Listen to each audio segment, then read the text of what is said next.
بیٹھے ہوئے ہو، معلوم یہ ہو کہ ہم سبحان اللہ استاد یہ کہہ رہے ہیں جس نے پھلوں میں مختلف ذائقے بنائے، جس نے پرندوں میں طرح کے رنگ بھرے، جس نے پھولوں میں خوشبو ڈالی، جس نے پوری کائنات کو چمچایا، ذرے ذرے میں روشنی آئی، کائنات کو مزین کیا گیا اور انبیاء کو محنت کے لیے نکالا گیا، سارے نبی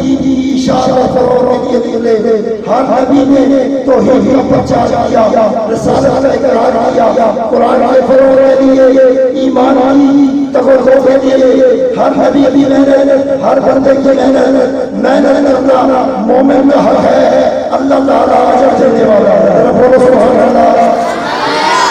سب بچوں کی آواز سبحان اللہ۔ جس دل میں ذکر پروردگار کا قرآن میں چلتے، اس دل کو قرآن کے جو ہے وہ مسلم کہا جاتا ہے۔ دنیا والے اس کو اپنے ناموں سے نہیں مخاطب کرتے، ایک قرآن کا میں آنے کی وجہ سے